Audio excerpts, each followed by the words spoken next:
Sustentabilidade e Meio Ambiente do Uninta. Bem-vindo para todo mundo. A primeira palestra vai ser ministrada eu vou ler aqui, então, um pouquinho do currículo dessa arquiteta, a Danaê Fernandes. Danaê é arquiteta urbanista, ela tem graduação e mestrado em arquitetura e urbanismo, é especialista em planejamento de trânsito e também em engenharia de tráfego. Trafegou, ai meu Deus. Atua na coordenação de planos diretores e planos de mobilidade urbana com consultoria em gestão pública. Faz parte da equipe MF Urb e é responsável por análises viárias e estudos dos sistemas de transporte. Eu queria então dar as boas-vindas à minha colega. Vocês estão vendo ela? Tá, eu espero que sim. Você quer dar um oi? Vamos começar? Vou começar. Gente, boa noite. Obrigada, Natália, pelo convite. Achei sensacional essa ideia da Uninta tá conectando o Brasil com discussões de planejamento urbano, questões urbanas no geral. Isso é muito importante. As universidades geralmente dão bastante ênfase em pesquisa e esquecem um pouco da extensão. A extensão universitária é o vínculo com a sociedade. Então, se ela é tão importante quanto a pesquisa, talvez ela seja mais, não é mesmo? Então, parabéns para vocês aí de Sobral. É um prazer estar com vocês hoje. E o que eu queria começar a instigar vocês é sobre a sustentabilidade no planejamento urbano. Então, se vocês estão achando que eu vou ensinar vocês a fazer uma cidade sustentável, desculpa, eu não vou, porque isso seria uma mentira, tá? A partir do momento que o homem resolveu viver em sociedade, né, e formar cidades, a gente pagou um preço. Pagamos um preço até psicológico, de não ter a liberdade total, né, mas pagamos um preço com a sustentabilidade.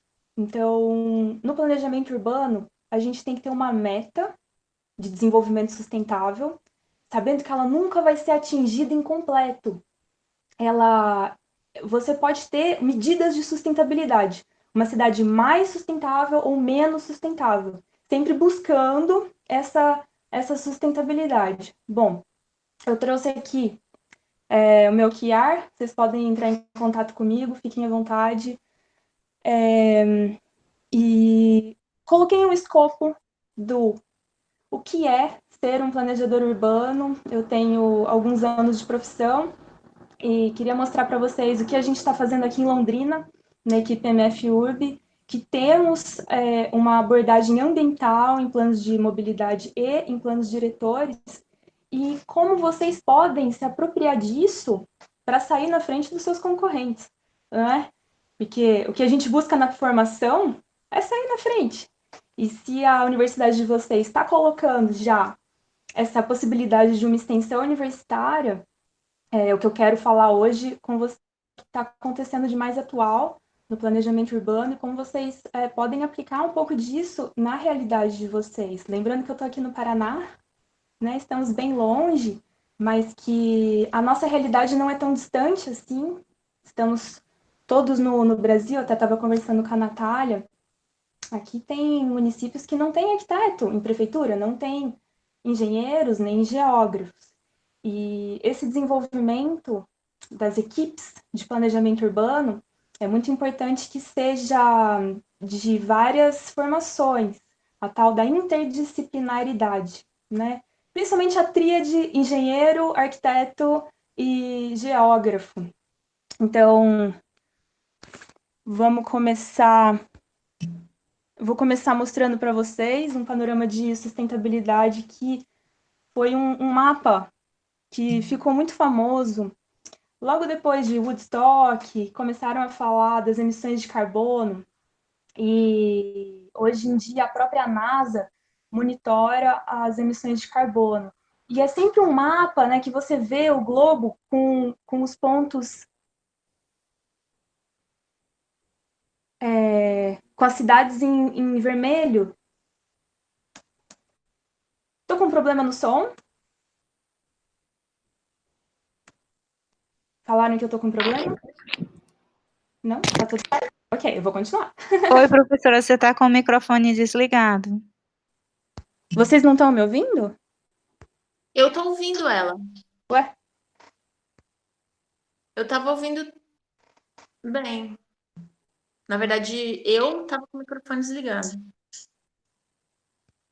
Bom, então, Vamos ver se continua isso.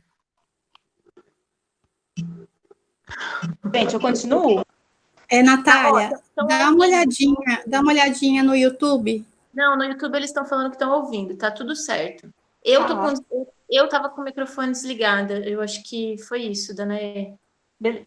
Vou Tá continuar. tudo certo. Porque Eles tem estão um mapa falando muito legal para mostrar para certo. vocês. Quando a gente vê esse mapeamento de emissões de carbono, a gente vê as cidades, principalmente as maiores cidades do mundo, em vermelho. São os grandes centros de emissão de carbono. E vocês podem ver, né? Esse mapa é da NASA, dos Estados Unidos. Legal para mostrar para vocês. Mas fazendo esse mesmo trabalho por CEP, quando a gente vê esse por domicílio, ele fica com um detalhe muito interessante. As emissões de carbono, vocês conseguem ver, talvez pequenininho, no núcleo das cidades, ela é muito baixa. Então, quando vocês vão indo para a periferia, essa emissão aumenta. Aqui está dando uma ênfase em Nova York, Washington. Vocês podem ver que tem uma bolinha verde, talvez pequenininho, né? No núcleo onde as emissões são baixas. Cidades, e isso é muito interessante. Então, quem não conhece um amigo indo para periferia, essa emissão aumenta. Quer ser uma pessoa aqui tá dando uma ênfase vai morar bem longe da Nova York, ter uma Washington. Vocês podem ver que tem uma bolinha verde, talvez pequenininho, né? Se ele quer ser emissões são baixas. Isso é muito interessante de uma cidade. Então, quem não conhece um amigo, porque a emissão de carbono, a pegada de carbono, quer ser uma pessoa que tá dando a menor ênfase, vai morar bem longe da Nova York, carbono, quando você vai se distanciando, ela vai aumentar, pequenininho, né? E a resposta disso é o custo do transporte em termos ambientais. Então, se você está no epicentro de uma cidade grande, você pode se locomover por modos ativos, você tem acesso ao transporte coletivo, você não tem que se deslocar o tempo inteiro por carro. E a partir do momento que você vai se distanciando desse centro, você começa a ter essa necessidade, essa dependência e tudo que chega para você também. Então, existe um custo de infraestrutura muito maior. E eu coloquei esse mapa para vocês para mostrar que o futuro da sustentabilidade está nas cidades. As pessoas às vezes... Oi? Desculpa. É porque o pessoal no YouTube tava falando que o áudio tá duplicado. Gente, eu tô ouvindo bem bonitinho, bem certinho. Eu não sei o que fazer, porque para mim tá tudo certo também. Calma, vamos ver o que tá acontecendo. Aí agora tá dizendo que tá normal. A gente tem um delay entre o que a gente tá vivendo e o YouTube de mais ou menos 20 segundos, tá bom? Então também tá. Pronto, eles falaram que ajeitou. Ou seja, tava tudo certo, eu não precisava ter interrompido. Bom, então a gente tem que reverter um pouco essa visão de que quanto mais longe, mais distante, menor a densidade, mais sustentável essa cidade é, porque é exatamente o contrário. Para a gente conseguir uma maior sustentabilidade urbana, a gente tem que trabalhar o sentido oposto, a gente tem que fazer uma cidade eficiente, compacta, e é isso que eu queria conversar com vocês hoje. Então, quando a gente fala de sustentabilidade urbana, são 3 esferas. Normalmente a gente remete sempre para a parte ambiental, né? Mas isso vem junto com o social, em relação à realidade econômica e a parte econômica em si, da cidade se pagar. Porque se um dia a gente pôde fazer cidades extensas, com baixa densidade, com bastante carro, hoje a gente não consegue mais pagar por isso. E a infraestrutura, a partir do momento que você faz ela, você tem um custo de manutenção crescente. Então, o que o planejador urbano tem que parar para pensar é que modelo de cidade é sustentável nesses 3 pontos de vista. Não só no ambiental, mas o ambiental também é uma faceta importante. Você faz uma cidade só pensando no ambiental, de repente você também não consegue pagar por isso, né? Então, são 3 coisas que o planejador urbano tem que gerenciar. E isso é o começo de tudo. Por que vocês estão aqui assistindo essa palestra agora? Vocês, engenheiros, arquitetos, administradores, pessoas de outras formações ainda, não é? É se vocês têm interesse em planejamento urbano, não é mesmo? O planejamento urbano, ele tem essa característica interdisciplinar e é uma área em expansão. Então, muitos estudantes vêm falar comigo, como eu entro no planejamento urbano, o que eu tenho que fazer? E a primeira coisa que você tem que fazer é olhar para você mesmo e pensar, você quer mudar a realidade? Você quer mudar alguma coisa? Você tem que ser um pouco subversivo para ser um planejador urbano. Se você vive numa realidade que você acha ótimo, que você não quer mudar nada, você não pode ser um planejador urbano. Porque o planejador urbano, ele está na linha de frente. É o cara que vai pensar como é a cidade que eu quero, como eu faço para mudar. Então, se você não quer mudar nada, então você vai trabalhar, de repente, com interiores, alguma outra coisa, fazer tubulão de prédio, concreto armado.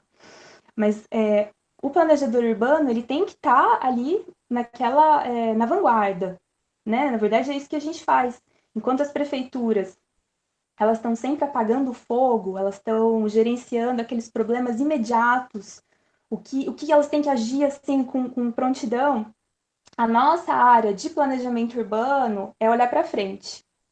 Tá, elas estão gerenciando isso agora, mas e depois? O que elas têm que colocar de metas a curto, médio e longo prazo para que isso não aconteça mais? Ou para que fique mais fácil, que fique mais eficiente? Então, essa é a pergunta que vocês têm que se fazer. E vocês podem entrar na área de planejamento urbano com a formação que vocês quiserem, na verdade. Eu já tive até jornalista trabalhando comigo. Dependendo do município que a gente aborda, a gente vai atrás de sociólogo, de gente da cultura, né, de historiador, já aconteceu. E então, assim, tem que ter uma cabeça aberta que planejamento urbano não é só coisa de arquiteto. Embora existe uma lei federal que coloca o planejador urbano como coordenador de plano diretor. E isso é uma lei séria. Aqui, quem gerencia os nossos planos diretores no Paraná é o Paraná Cidade. E isso dá problema com o Ministério Público. Se não tem um arquiteto no diretor, esse plano diretor não tem validade. E isso pode derrubar um prefeito. Eu até consultei a situação do plano diretor de Sobral. E assim como Londrina, vocês estão realizando a revisão do plano diretor. Vocês sabiam disso? Deixa eu ver as respostas. Poxa, estão perguntando meu nome, eu nem me apresentei, não é? Eu sou a Danae Fernandes, sou arquiteta urbanista, prazer. E eu trabalho com planos diretores, principalmente aqui no Paraná, coordeno planos diretores e planos de mobilidade urbana. Então, eu me apresento como uma arquiteta urbanista de mercado, embora eu tenha sempre um vínculo na universidade, né? Não tem como a gente separar a prática do planejamento urbano com a faceta intelectual, né? Porque não existem respostas prontas, não existe um manual. Você vai aplicar isso nessa cidade, é assim, uma cartilha. Não, cada cidade é uma cidade, uma realidade. Eu ainda não tive o prazer de trabalhar no Nordeste. Por favor, me convidem, eu vou adorar. Mas eu estava dizendo que Sobral, assim como Londrina, está realizando a revisão do plano diretor. O que significa isso? Né? Quem é arquiteto, isso provavelmente vocês já aprenderam nas aulas, mas o plano diretor é uma lei municipal que está acima de todas as leis do município, ela só está abaixo da lei orgânica, para vocês terem ideia. Então, o plano diretor, ele vai gerenciar tudo o que acontece na cidade nos próximos 10 anos. A cada 10 anos, ele tem que ser revisto. Ele pode ser revisto antes. Isso é o município que determina. Geralmente no Brasil é de 10 em 10, porque isso foi instituído pelo Estatuto das Cidades em 2001. Então, é natural que as cidades estejam revisando agora, nesse período, né, até o ano que vem, a segunda revisão já. E o plano diretor, ele é participativo. E é por isso que eu estou falando isso para vocês. Quem de vocês já foi numa audiência pública de plano diretor? E eles já foram ainda, né? Porque aqui, antes da pandemia, né? A gente estava no presencial, a gente chegou a levar alguns alunos, teve várias audiências. Poxa! Natália, eu só digo uma coisa para vocês. I love Sobral. O pessoal de Londrina nunca foi em audiência pública de plano diretor. Eu fico muito triste com isso, porque como você vai entrar nessa área de planejamento urbano se você não tem interesse nem no que acontece numa audiência pública, não é? Então, quem tem um pouquinho mais de conhecimento sobre o planejamento urbano deveria participar mesmo sem fazer parte de uma equipe ou de uma universidade, fazer parte como cidadão, né? Eu acho que noções básicas de cidadania, elas deviam ser colocadas na escola, quando a gente é criança. Por exemplo, o que falam, se você jogar uma bituca de cigarro no chão, ela vai para o rio. As pessoas, não, vai para o bueiro. Uma cidade, ela é dividida em bacias, né? E toda a drenagem urbana, ela vai dissipar pelas bacias. Então, se você jogou sua bituca de cigarro no chão, talvez a bacia daquela água pluvial seja um rio lindo com cachoeira. E você vai estar lá naquela cachoeira e a bituca vai cair na tua cabeça. E por que você acha um absurdo alguém jogar uma bituca na cachoeira, mas você joga no chão, não é? Então, assim, essas noções, elas são muito defasadas. E o que eu coloco para vocês, então, é essa consciência do planejador urbano se encarar essa atividade com bastante seriedade. Vocês têm que pensar que vocês estão mexendo na vida de todo mundo, da população inteira. É por isso que é uma profissão tão importante. E você precisa ter responsabilidade com isso, né? A gente está aqui na Terra, né? Nossa alma veio aqui dar um rolê e ir embora. Mas a cidade fica. A rua que você planejar, ela vai ficar perene. Se você for para a Grécia, as ruas estão lá desde a época dos gregos, não é? Em Roma. Então a gente tem que ter bastante responsabilidade com o planejamento urbano. Oi? Inclusive, só interrompendo rapidinho, teve uma pessoa que escreveu aqui, ó, eu já participei de um plano diretor, inclusive é muito polêmico, apesar de muito importante, pois as pessoas não participam, há muita divergência. Eu acho que essa questão do polêmico também é muito interessante, porque você está falando de uma responsabilidade que a gente entende enquanto se a gente pensar em grande escala, mas tem uma responsabilidade também exatamente em tentar diminuir essas divergências, né? Porque tem muita divergência e acho que seria legal também falar um pouquinho sobre isso. Sim, o plano diretor é uma guerra de interesse. Então, existe um mantra que as pessoas sempre reverberam, talvez você já tenha ouvido também. Minha cidade cresceu sem planejamento, né? Quem nunca ouviu isso? Minha cidade cresceu sem planejamento nenhum. É mentira. Nenhuma cidade cresce sem planejamento. Nenhuma cidade fica sem planejamento. O que acontece é que não é o planejamento de todos. Não é um planejamento inteligente. Vai estar sempre alguém lá fazendo planejamento, mas provavelmente não é a pessoa ideal, né? Vai ser um mercado imobiliário, vai ser um interesse privado, não é? Então, quando a gente teve essa oficialização, né, o Estatuto da Cidade, que entrou como um marco regulatório do planejamento urbano no Brasil, ele coloca a parte de participação popular como essencial por causa desse controle social. Porque até então, o planejamento urbano, ele era feito numa sala, onde um político, né, um prefeito, sentava com um arquiteto em cima de um mapa e decidia onde seria a zona rica, da classe média e da classe pobre. Era assim, o plano diretor de Londrina primeiro era assim, classe alta, classe média e classe baixa, para vocês terem uma ideia. E isso não é sustentável de nenhum ponto de vista, né? Isso só pode ser interessante para um mercado imobiliário. Isso, Então, inclusive, mostra como é importante a diversidade de pessoas nessa elaboração, né? Além dos profissionais, da própria população como um todo, para a elaboração do plano. perfeitamente, Talvez você poderia falar rapidinho o que significa participativo nesse plano diretor. Nossos alunos já sabem, a gente já até falou, estamos passando por isso, mas como tem muita gente de fora, né? Talvez rapidamente e a gente tentar puxar para esse gancho, porque esse participativo ele é novo, né? No que você está falando, a gente identifica isso. E como muito novo. pode levar para esse sustentável, né? Para que se sustente, enfim. Sim, você vê como as coisas são muito relacionadas. Então, essa possibilidade de participação popular, ela é nova e a gente não tem uma educação urbana, né? A gente não tem uma aula sobre essa vivência urbana nas escolas.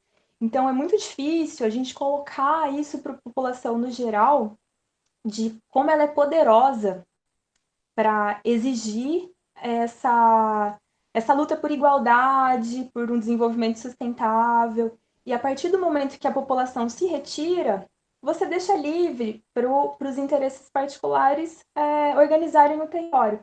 Então, sempre existe uma força muito forte imobiliarista, né, do mercado imobiliário, dos industriais, dos comerciantes. E eu falando assim, vocês podem até pensar que eles são os inimigos. E não, eles são os agentes que fazem o território, eles não são inimigos. Mas você precisa de um balizador para que esse desenvolvimento industrial, de negócios e imobiliário não bata de frente com os interesses do coletivo e do sustentável, né? Eu tenho inúmeros casos de municípios que se interessam em crescer além da rodovia, ou colocar um parque industrial numa área de recarga de manancial, né? Coloca um parque industrial numa área de recarga de manancial, você vai ficar sem água no futuro, né? Você vai poluir o que você já tem. Então, assim, o urbanista, né, o planejador urbano, ele tem a função de tentar gerenciar esses interesses. A gente nunca vai sentar com vários arquitetos legais e fazer uma cidade, nossa, vai ficar show, assim, porque ela não vai ser colocada em prática. Então, eu acho até interessante que os municípios, eles abordam fisicamente a área de planejamento urbano da prefeitura de formas diferentes. Muitas vezes eles separam. Você tem um prédio específico do planejamento urbano da cidade, que é longe da parte da prefeitura como um todo, é longe da Câmara, longe do prefeito. E algumas cidades colocam tudo junto, né? Tem o próprio gabinete do prefeito, do lado tem o planejamento urbano. E no começo, na minha experiência de estagiário, era assim, o planejamento urbano era do lado do gabinete do prefeito. E era um entre-sai de vereador brigando e querendo mudar coisa, e o prefeito entrava. E eu moro em Londrina, uma cidade de quase 600 mil habitantes, não é uma cidade tão pequena, né? E eu achava aquilo ruim, falava, poxa, isso é uma coisa técnica. E não tem que. Esse é o problema nosso de técnicos. A gente quer afastar a parte técnica da política. E é por isso que não muda nada. A gente tem que trazer esses caras junto. Então, se você está num plano diretor, desde o começo, você tem que pedir para todo mundo da Câmara participar, para estar lá, e você tem que ter um entrosamento com os vereadores e colocar prefeito, que às vezes o prefeito não sabe direito o que é um plano diretor e o porquê que ele é importante, colocar ele a par, trazer junto, e a mesma coisa dos imobiliaristas, dos industriais e dos comerciantes. Eu falando assim parece muito fácil, né? Mas eu sei que não é. Às vezes dá briga. Inclusive, eu tive briga até com os arquitetos. Teve um município que a gente barrou uma expansão urbana de condomínio fechado e a própria um ramo do CAL, né, que se uniu e não queria deixar, e era uma área que estava com perigo ambiental, né, um risco ambiental, e, inclusive tinha uma questão do IAP e tudo, mas era um mercado para aqueles arquitetos, né, eles queriam fazer projeto de casa ali e tal. Então você vê que são muitos interesses, cada um tem um interesse diferente, e as cidades, elas são essa ilustração de como uma sociedade múltiplas facetas. Vocês já leram aquele livro do Robert Venturi, Complexidade e Contradição na Arquitetura? Né? Que nós, como seres humanos, somos complexos e contraditórios. Então, as nossas cidades são muito complexas e muito contraditórias. Mas algumas definições já são absolutamente compreendidas. Que eu trouxe para vocês aqui é a briga do 3C contra o 3D, né? Que até então a gente tinha feito cidades 3D, que é essa aqui: distante, dispersa e desconectada. Sempre pensando em expansão territorial, no Brasil principalmente. Até o professor que foi convidado para a minha banca de mestrado, um professor da Universidade de Lisboa, professor bem renomado, né, português, e ele dizia que nós brasileiros temos aversão à densidade, né? Que tudo nosso é longe, a casinha, e muitas vezes a gente faz isso porque a gente não tem capacidade de projetar uma infraestrutura eficiente para aumentar essa densidade. Então, eu vou jogar vários problemas para vocês, para os engenheiros, arquitetos, os administradores, se tiver economista também, que eles são incríveis, que é o que a gente tem que resolver no planejamento urbano. Se você quer ser um planejador urbano para sentar no computador e falar o que eu tenho que fazer, não vai ser planejador urbano. Você senta e fala o que eu tenho que resolver. São sempre abordagens multifatoriais, com facetas totalmente diferentes. Mas a nossa busca do crescimento urbano, agora, ele é 3C. Compacto, conectado e coordenado. Isso é uma certeza. Por mais que tenha briga no plano diretor, é isso que vocês têm que lutar. É isso que a gente tem que lutar. O modelo de cidade brasileira, feito dessa forma desconecta, né? A gente vê, tem de repente um conjunto habitacional novo lá na periferia, Minha Casa é Minha Vida. Né? Todo mundo sabe que aquilo é totalmente insustentável dos 3 pontos de vista. Porque você tem aquele monte de pessoas que vai morar num lugar que não tem nenhuma infraestrutura e é o coletivo que paga, né? Para aquelas pessoas irem morar lá, e foram morar lá porque aquela terra era de alguém que tinha interesse em valorizar, né? O coletivo todo pagou.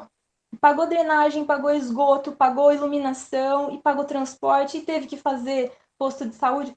Então, e se a gente colocar essas pessoas para morarem onde já tem a infraestrutura?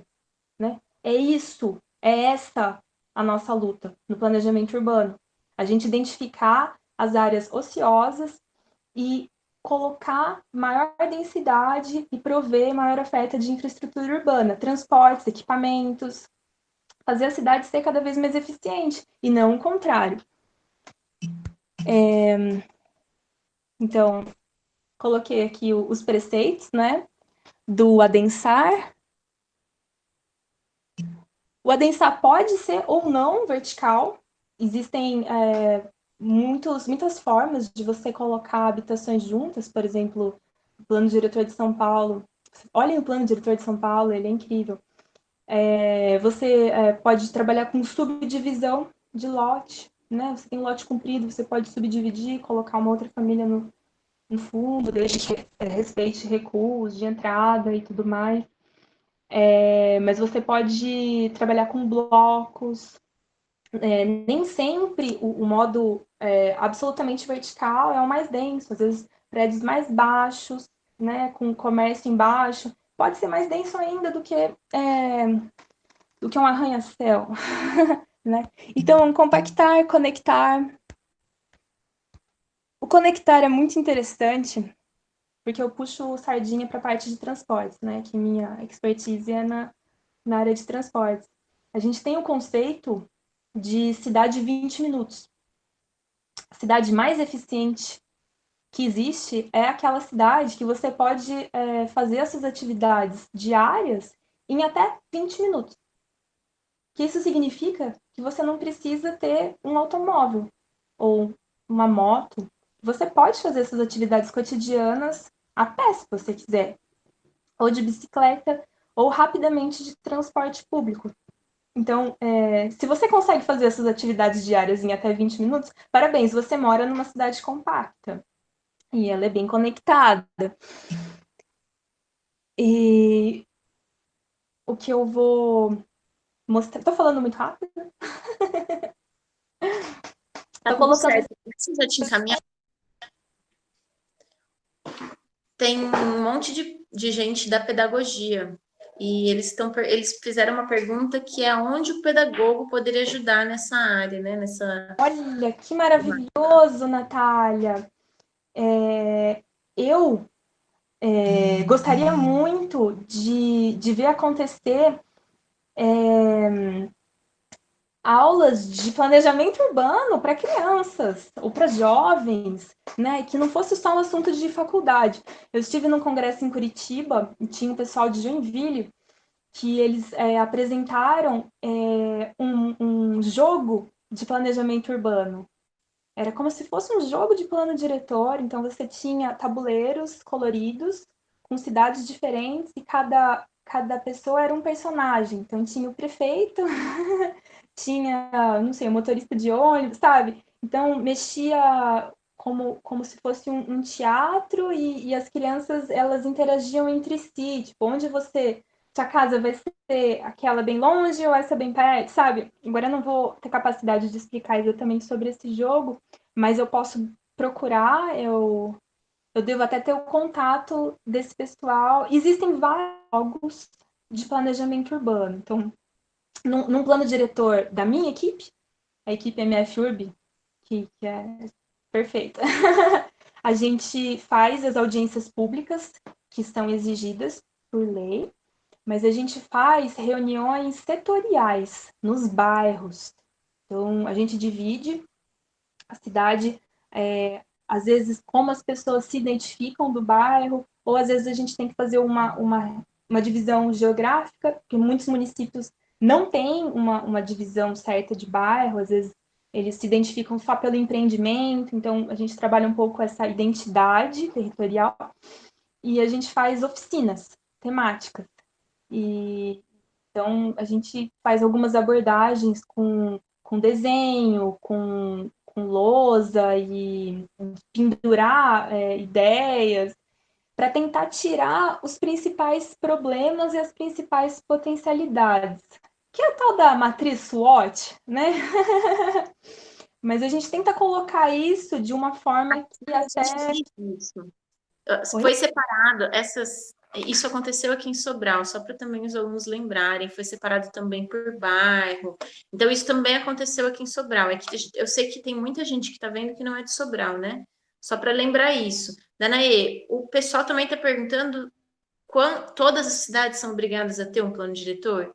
Porque isso se aplica a todas as cidades. Tem muita cidadezinha aqui que é pequenininha, e para essas cidades também se aplicam. E se não se aplicam ainda, eu sei um pouco a resposta, mas se não se aplicam, será que ainda assim não seria positivo ter esse tipo de conhecimento, de discussão? Sim, por lei, são os municípios acima de 20 mil habitantes que precisam fazer o plano diretor e o plano de mobilidade urbana. Aliás, aqui o Paraná tem uma exigência um pouco mais rigorosa, né? Mas no Brasil são municípios acima de 20 mil habitantes. E os municípios menores, eles ficam para fazer também, embora não tenha essa necessidade federal. Mas isso até é uma discussão interessante aqui no Paraná, Natália, porque no Paraná todo município tem que ter o plano diretor. E isso também é um pouco irreal aqui no nosso estado, porque você tem municípios muito pequenininhos, ali com 2 mil habitantes, e o escopo do plano diretor, o escopo mínimo, é igualzinho um município de 1 milhão de habitantes.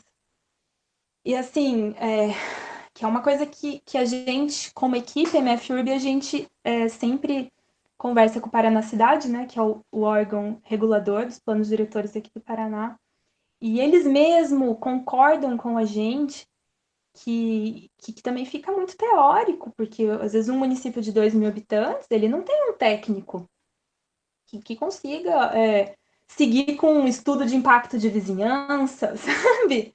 Então, você tem ferramentas urbanísticas sofisticadas que elas funcionam em alguns municípios e que em outros não, e que a gente tem que saber qual é a capacidade de gestão de cada município. Então, o plano diretor, no seu escopo básico, talvez não seja aplicável a qualquer município, talvez seja mais acima dos 20 mil mesmo. Mas, com certeza, todo município devia ter diretrizes de desenvolvimento territorial, organização do território. E vou dizer mais, essa organização do território, ela não deveria ser restrita a município. Porque, vem cá, você bebe água de um manancial. Esse rio, ele não nasce e morre no seu município. Ele vem de outro lugar e ele vai para o mar, né? Então, por que o seu município tem a capacidade de escolher o local de jogar efluente, né?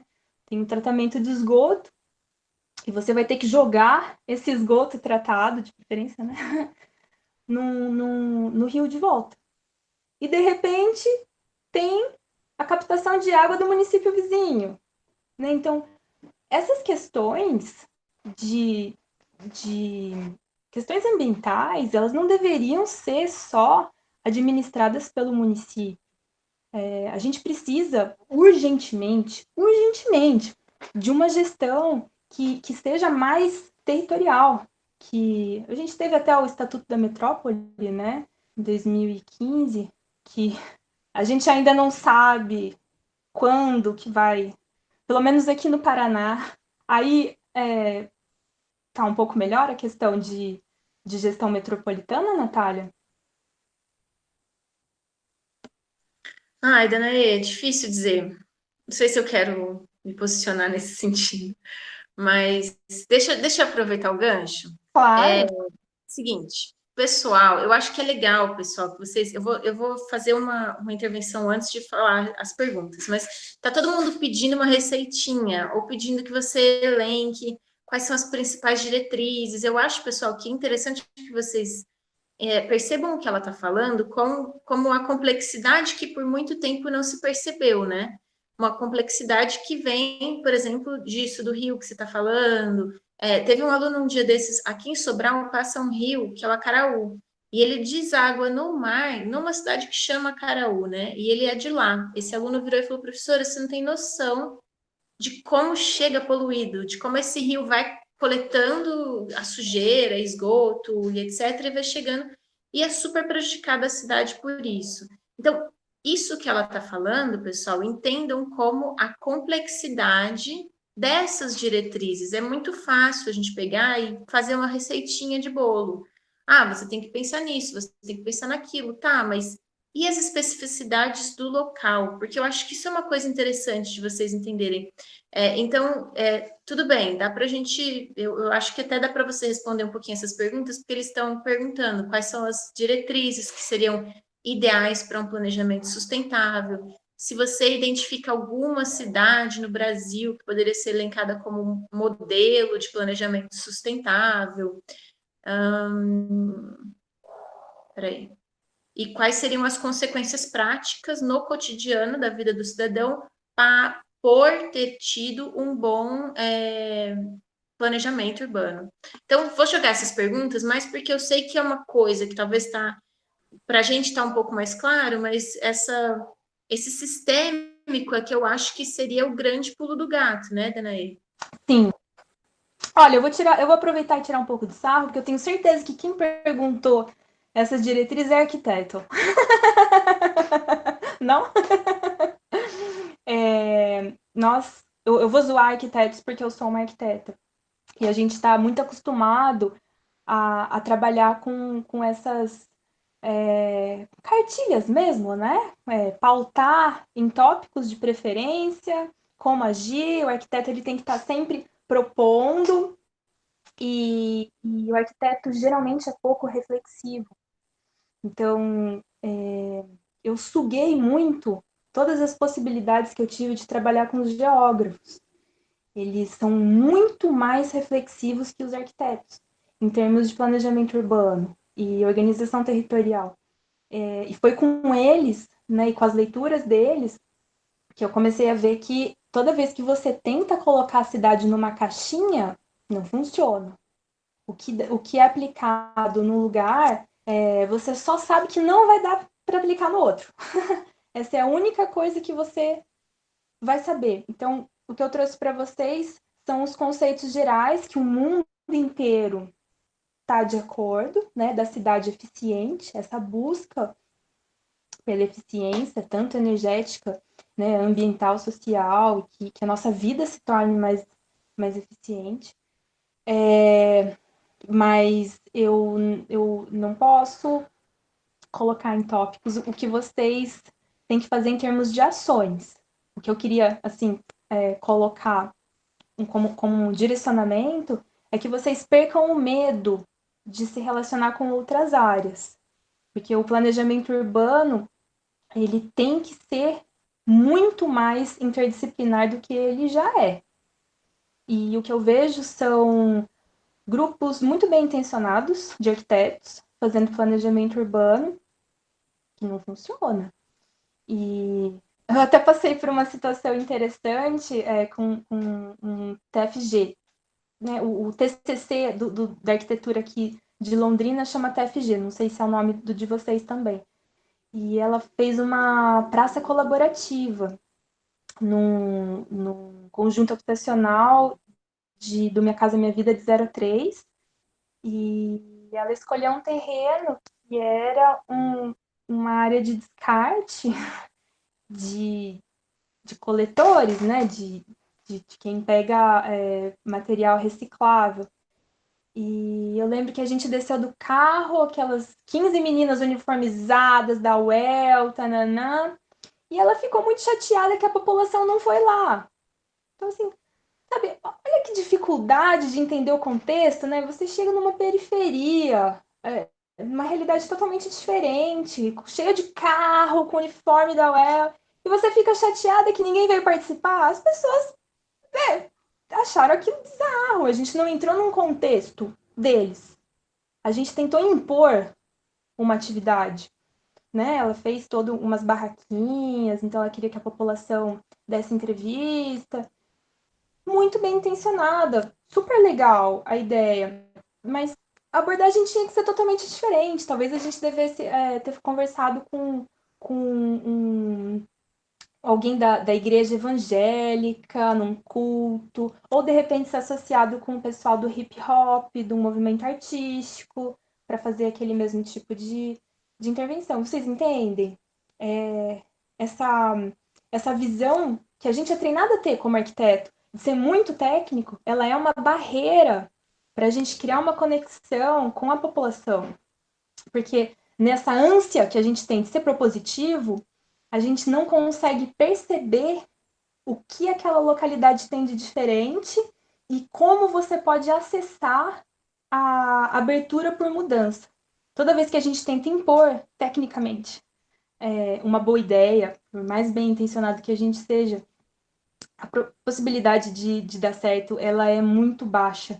Então, a gente tem que buscar forças locais, que seja na população, né, isso é muito legal, mas que seja também em termos políticos, em termos de associação comercial, associação industrial. E se você puder trazer os imobiliaristas juntos, a guerra tá ganha, né? Então, acho que o nosso desafio é sair da nossa caixinha e se juntar em todas as facetas, começando lá da escola com os pedagogos, treinando, né, as crianças para ser cidadão. Né? A gente não aprende a ser cidadão, a gente está aqui na cidade e vive no automático e as coisas elas podem ser muito diferentes do que elas são, se a gente tiver consciência dessas coisas. Então, é muito fácil falar, fizeram essa alteração aqui na cidade e destruíram o fundo de vale. Mas você estava na audiência pública? Você foi lá votar na emenda do plano diretor que mudou aquele zoneamento? Não é? Ou você está lutando para colocarem os dispositivos urbanísticos em prática? Por exemplo, IPTU progressivo no tempo. Tem muito plano diretor que tem esses instrumentos urbanísticos, mas não consegue aplicar, porque são dispositivos que não vão ser muito, vamos dizer assim, eles vão ser um pouco polêmicos, um prefeito não tem a intenção de criar divergências, mal-estar, mas se a população pedir, ele vai ter que colocar, não é verdade, Natália? Por isso que é tão importante a gente estar por dentro dessas possibilidades. Né? O IPTU progressivo no tempo, ele é uma ferramenta que vai taxar cada vez mais um terreno ocioso. Então, você tem um terreno urbano, sem nada, construído, e você está esperando aquilo valorizar. E um terreno ocioso no centro é um desperdício de infraestrutura. Você tem uma área já provida de drenagem, de esgoto, de transporte, de uso institucional, e não tem ninguém ali, né? Então, você tem uma ferramenta que chama IPTU progressivo no tempo, para que o proprietário se interesse em construir alguma coisa, né? Não deixar aquilo ocioso. Mas você também tem outros instrumentos para edificação compulsória, que a população tem que estar por dentro, senão uma prefeitura dificilmente vai aplicar isso por conta própria, porque ela vai arrumar briga com a sociedade civil organizada, que é muito mais forte, né? Ela está sempre presente nessas associações comerciais e industriais. O que eu trouxe aqui para vocês, em relação à abordagem ambiental, é um pouco disso que eu falei, do que a gente está fazendo como equipe MF-URB. Trabalhamos com muitas cidades, eu não vou falar o nome delas, mas eu trouxe alguns mapas, só para vocês verem como a gente parte. Um plano diretor, ele vai ter várias esferas, ele vai tratar o território do ponto de vista econômico, social, cultural, mas como a gente começa? E a gente sempre começa da parte ambiental, porque os usos do solo, como essa cidade se comporta, a gente altera com lei, a gente altera com zona, com coeficiente. Agora, como o ambiente tá, né, onde você pode captar água, onde está a direção dos ventos, como é o potencial, de repente, de energia renovável. Se você não muda, isso é terreno, isso é o tipo de solo, o caimento, né, das terras. Então, essa é a primeira coisa que a gente faz. Isso não é padrão, é o nosso padrão, da minha equipe, né? Essa visão ambiental. Então, nós temos engenheiros ambientais, temos engenheiros especialistas nessa parte, os geógrafos, que a gente faz essa leitura. O que vocês estão vendo nesse mapa é o sentido de ventos. E provavelmente vocês estudam isso em projeto, né, os arquitetos, como funcionam os ventos para direcionar a janela, também a insolação, né? E isso é muito importante na cidade, Como vocês podem ver, né, essa cidade tem um sentido predominante vindo de sudoeste, acho que é isso.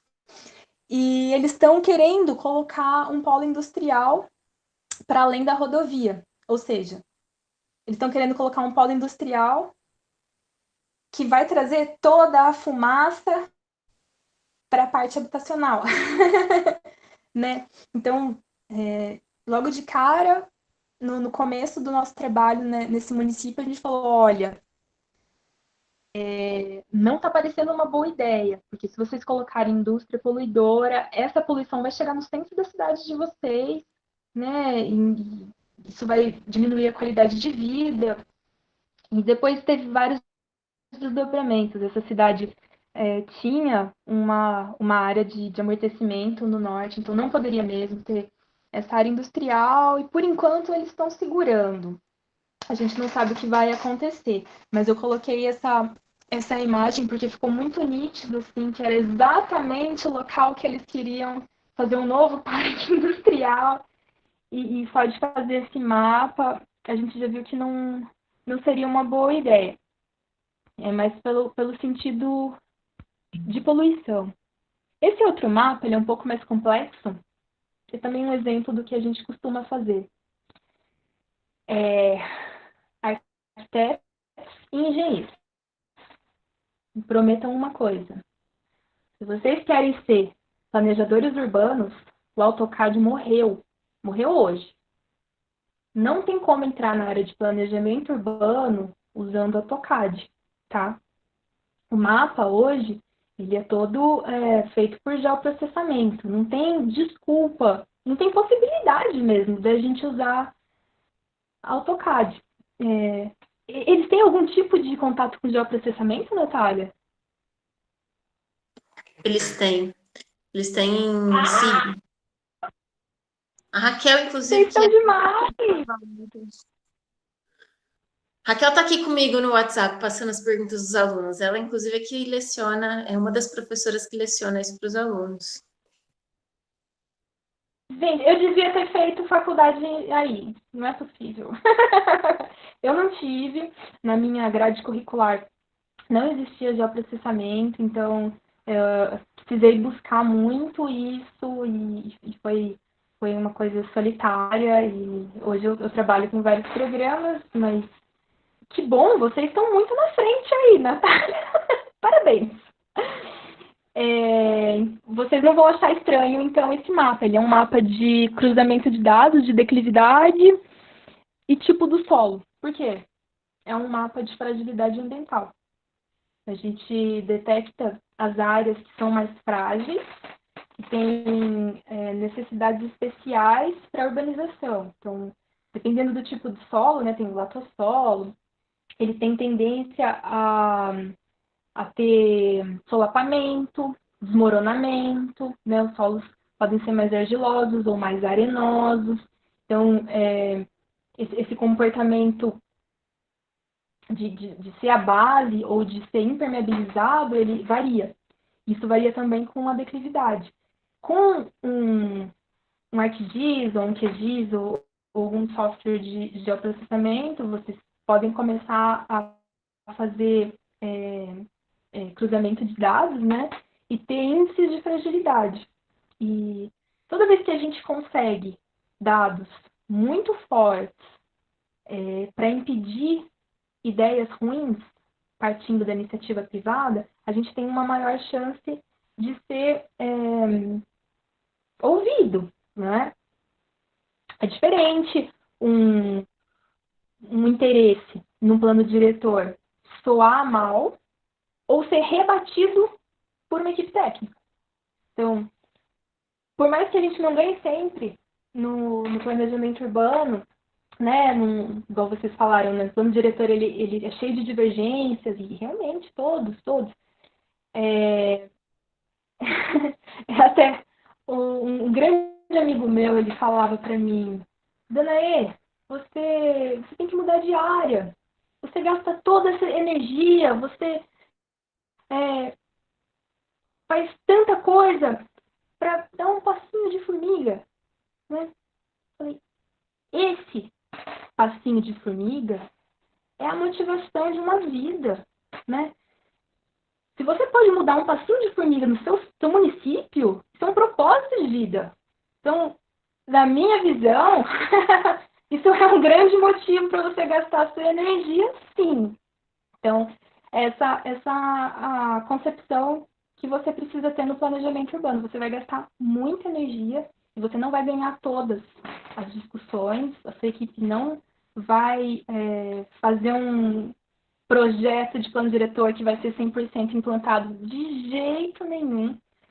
Mas se você tiver embasamento com dados muito bons e mostrar isso para a população, fica muito mais fácil de ser conduzido de um ponto de vista mais sustentável, que seja um planejamento para todo mundo, né? Se você mostra que aquilo é uma péssima ideia, o gestor vai ficar pelo menos com um pouco de vergonha de continuar com aquele propósito, né? Então, esse mapa que a gente fez é só um exemplo de cruzamento de dados que a gente pode colocar onde existiam essas fragilidades que precisavam ser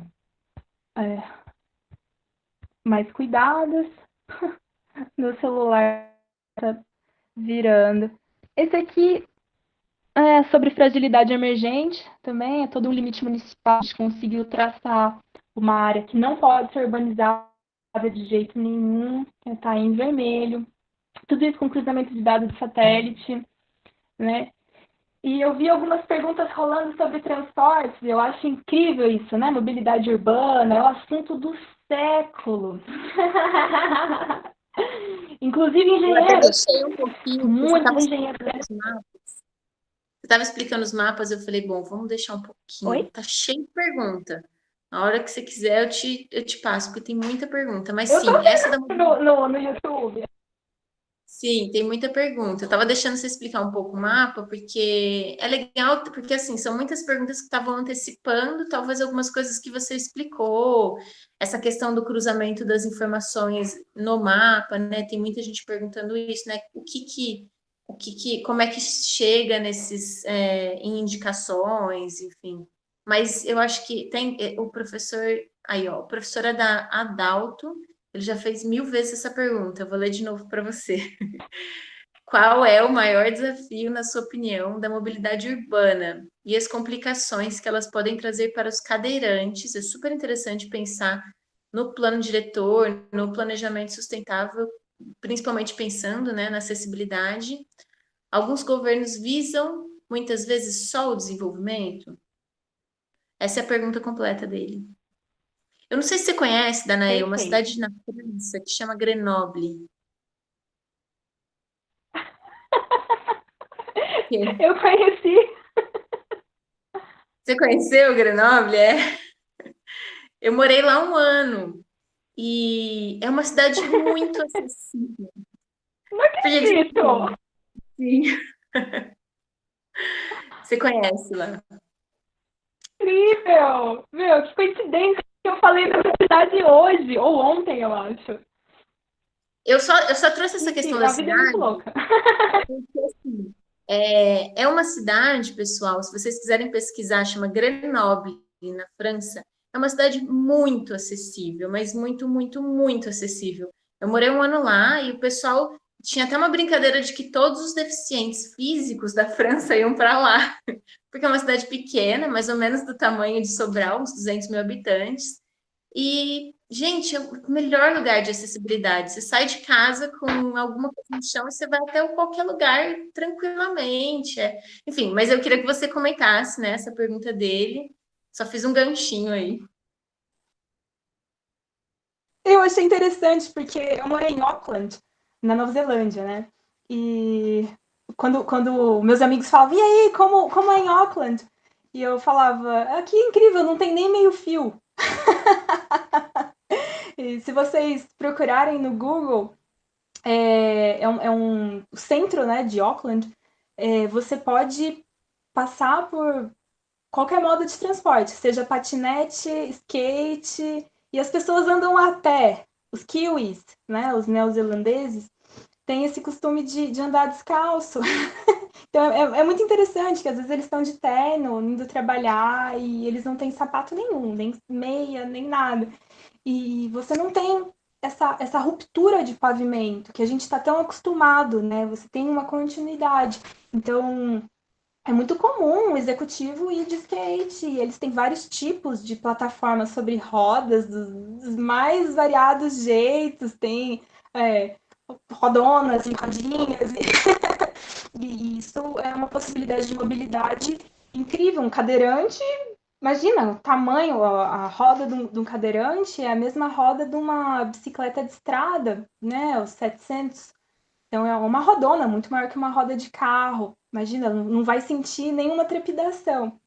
E aqui no Brasil, isso é um sonho, que muitas cidades não têm nem padronização de calçada, né? Você tem um começo de padronização de calçada, às vezes, no plano de mobilidade urbana, que são recentes. A Lei de Mobilidade Urbana é de 2012, né? Então, o Brasil inteiro está no primeiro plano de mobilidade urbana, se tiver.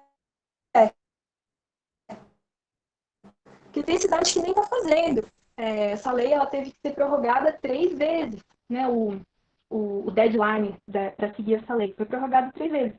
Então, não é fácil ser planejador urbano do Brasil. E vou falar uma coisa para vocês. Não é fácil, porque isso tem uma matriz política. Toda questão urbana, a gente vai esbarrar no pacto federativo. Então, porque minha cidade não tem dinheiro. Não tem. Nenhuma cidade do Brasil tem dinheiro. 90% do imposto que a gente paga vai direto para Brasília. Então, a nossa qualidade de vida está aqui, na sua cidade. E por que seu imposto não está? Existem cidades, países nórdicos, que esse poder central ele é sustentado com um imposto, que é o imposto sobre grandes fortunas. O Brasil nem tem imposto sobre grandes fortunas, né? E ele é sustentado com a maior parte dos impostos. Então, o planejamento urbano, ele mexe até com essa concepção política. Mesmo que você não tenha um partido, eu não tenho, e prefiro não ter, porque o meu trabalho é lidar com prefeituras, então eu prefiro nem saber qual partido é aquela gestão. Mas eu só posso falar que isso não está certo. E a Frente Nacional dos Prefeitos luta um pouco por isso, mas eu acho que a gente, como técnico de planejamento urbano, ou pessoas interessadas no bem-estar urbano, na sustentabilidade, a gente tem que correr atrás disso. Eu sei que o Brasil tem contextos diferentes e que a gente precisa destinar quantias de dinheiro quando tem desastres, né? Na época do Covid, por exemplo, que a gente tem que ter todo um lado social trabalhando de forma nacional. Mas, com certeza, todo imposto indo para Brasília não está certo, não é mesmo? Então, a gente tem que pensar que, como para as cidades do Brasil melhorarem, a gente não pode ficar lutando por migalha, tá? Vocês têm que estar bem conscientes disso. Mas desculpa, é uma questão que eu fico um pouco exaltada. Onde eu estava mesmo? Acabei de me perder. Belas praias. Do professor, que, tadinho, ele escreveu 1000 vezes a pergunta. Eu vou ler de novo. Da mobilidade. Isso, da questão da mobilidade. Vamos entrar na mobilidade. Eu estou aqui com o slide do DOTS para vocês. Né? O DOTS é um conceito de desenvolvimento orientado ao transporte. Não sei se isso é novidade ou não, mas é um conceito que vem de encontro com a ideia da cidade conectada, do desenvolvimento com adensamento, né, da cidade mais eficiente. Quando você faz esse desenvolvimento orientado ao transporte, você conjuga a densidade com a oferta de infraestrutura de transporte. A gente tem como maior exemplo aqui no Brasil, ou eu acho que é no Brasil, talvez seja porque eu sou do Paraná, que é Curitiba, né? Curitiba faz todo um marketing sustentável para o mundo, Eu já li artigo científico de transporte sustentável comparando várias cidades do mundo e tá lá Curitiba. Você fala, nossa, Brasil aqui, né? E Curitiba, eu já ouvi até dos próprios arquitetos de Curitiba, o pessoal até do IPUC, falando que Curitiba não é modelo. Curitiba é um caso de estudo, né? Então, teve uma intervenção do Jaime Lerner com uma iniciativa DOTS, de desenvolvimento orientado ao transporte, mas isso já foi. E o que aconteceu no sistema de transporte de Curitiba, isso é bastante interessante, é que ele foi estudado por vários países, inclusive o Penalosa, né, da Colômbia, vocês conhecem? A Colômbia teve um prefeito chamado Penalosa, ele dá palestra no mundo inteiro. Ele foi um gestor muito interessante, porque ele veio logo depois do narcoterrorismo, né? E ele foi eleito com a proposta de deixar a cidade mais feliz. Ele não colocou uma proposta econômica, a cidade vai ficar mais rica, vocês vão poder comprar mais. Não, a cidade vai ser mais feliz. E ele apostou todas as fichas dele com o transporte não motorizado, em primeiro lugar. Ele até ia de bicicleta para o trabalho. E ele instalou um sistema de BRT, né, um transporte por ônibus, mas de alta capacidade, que ele estudou do de Curitiba, né, das estações tubo. Então, ele instalou essa mesma ideia, deu o nome de Transmilênio. Vocês podem procurar Penalosa, Colômbia, Transmilênio. É muito interessante, é um caso incrível para ser estudado. Inclusive, agora no Covid, né? Todo mundo está querendo discutir o Covid. A gente viu várias iniciativas europeias, dos Estados Unidos, de fechar faixas de carro e deixar essas faixas exclusivas para o transporte não motorizado, que é um transporte que tem uma menor probabilidade de contágio, até quando comparado ao transporte coletivo, e é muito mais sustentável. E aqui na América Latina, adivinha quem se sobressaiu, né? Foi Bogotá. Isso foi semeado lá nos anos 90, se eu não me engano, a gestão do Penalosa primeiro foi em 96, e foi uma sementinha, né? E eu já ouvi falar muito bem de Bogotá, eu não conheço, um dia irei para lá, mas eu sei que, como fez muito sucesso, Medellín, que também é uma cidade grande, copiou com outro prefeito, um outro gestor fez as mesmas ações, então investiu tudo em transporte coletivo de massa e transporte não motorizado, com um dia nacional de bicicleta ao trabalho, e isso deu muito certo. Falam que a população realmente ficou muito mais feliz. Aqui no Brasil eu fiquei um bocadinho chateada de não ver muitas iniciativas. Aqui no Paraná eu não vi muitas iniciativas de transformar taxas para usuários não motorizados, que seria um jeito de colocar também uma maior acessibilidade,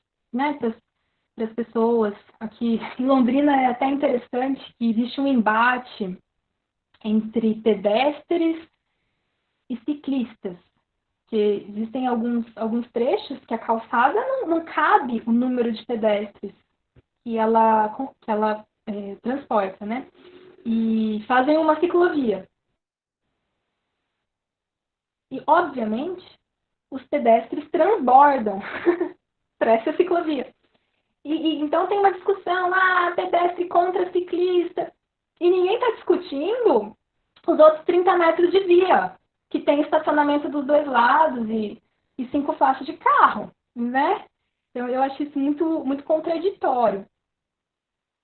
E a gente, como planejador urbano, a gente tem que ver essas possibilidades. Quando as pessoas estão restritas numa briga, falam, pô, espera, mas vocês estão brigando por 4,5 metros, sendo que tem esses 30 outros, não é? Esse é o nosso papel. O que eu trouxe do DOTS para vocês, eu brinquei com o Sobral. eu coloquei. Eu peguei um dado de satélite hoje, que estava disponível. Vocês me desculpem se talvez não seja o dado mais atual, se tenha, talvez, loteamentos que não estão aqui. Né? Quando a gente mexe com plataforma SIG, a gente consegue, né, baixar uma base OSMI, né, de OpenStreetMap, e foi isso que eu fiz. E eu testei a frequência de escolha das vias nesse mapa, em vermelho. E essa frequência claro, foi só uma brincadeira com vocês, mas eu achei muito interessante a conformação urbana de vocês, porque em termos de desenho urbano, vocês têm uma rede que parece uma cidade radial, né? Vocês têm uma via perimetral, é como se essa cidade crescesse, né? Vocês entendem? De um jeito radial. Só que não. Porque quando a gente olha para a parte central, a gente vê que é tudo ortogonal. Então, isso me chamou bastante atenção, né? Parece que ela que é um pouco isso é um pouco desconectado, porque fica um pouco difícil. E eu testei essa frequência de escolha, vocês podem ver essas ruas em vermelho, elas não são as vias mais carregadas, porque tem até áreas que não foram urbanizadas ainda. Mas eu tenho certeza que algumas vias que estão aí em vermelho já tem problema de fluxo. Ou elas vão ter nos próximos anos. Isso você consegue fazer por alguns testes simples, né? E esse outro que eu trouxe também, eu brinquei com a conectividade, a acessibilidade das vias de vocês. Deixa eu ver se tem alguém falando do mapa aqui. Não tá tão errado. Sei lá. Vocês me desculpem se tiver algumas lacunas, tá? Enfim, isso que eu testei foi a acessibilidade de vias. Eu também percebi que o centro tem uma boa acessibilidade de vias. Não significa que é uma acessibilidade para pessoas com mobilidade reduzida, tá? Não tem nada a ver. Isso foi só uma brincadeira de mapas de morfologia urbana, né? O Network Connectivity lá. E dá para ver que existem áreas absolutamente desconectadas em Sobral. E conjuntos afastados, né, que dependem, às vezes, de uma única ligação. Então, vocês podem colocar isso em plano diretor. Isso pode ser uma normativa. Você não pode ter uma urbanização densa com uma única via de acesso, né? Aqui no Brasil é muito comum, em periferia, você colocar Minha Casa Minha Vida, por exemplo, com acesso pela rodovia. Isso devia na cadeia, né? Você está matando gente. O trânsito rodoviário, ele jamais deveria ser colocado em choque com o trânsito municipal. Você tem velocidades diferentes, você tem veículos diferentes. E vai ter gente morrendo. Isso é uma irresponsabilidade tremenda. Então, tem alguns dispositivos que a gente pode colocar em planos diretores, que é só soltar novas urbanizações quando já tem urbanizações consolidadas. O que significa? Para você ter esse dinamismo de crescimento organizado. E não um crescimento fragmentado, né? Mudado 3D para 3C. Lembrem-se disso. Tem alguma pergunta rolando, Natália? Olha só, o novo plano já prevê isso. Criação de novas centralidades além do centro convencional. Eu estou precisando visitar vocês. Eu estou achando super legal. Você é super bem-vinda. Assim que parar a pandemia. Deixa eu te falar. A hora que a gente também puder voltar, daí eu te chamo. Deixa eu te falar, tem uma pergunta super interessante que fizeram agora. A pessoa escreveu assim: a senhora não acha, a senhora está no céu. Eu vou dizer por você, viu? Eu sempre falo isso. Nossa cara de senhora, né, dona E? Você não acha que as gestões estão deixando os cadeirantes invisíveis, de certa forma? A gestão está deixando os cadeirantes invisíveis de certa forma na sociedade. E, de novo, qual seria o maior desafio para solucionar, né, a mobilidade urbana de maneira sustentável? Essa é uma colocação interessante, porque tem uma normativa nova que coloca como escopo básico do plano diretor um, um,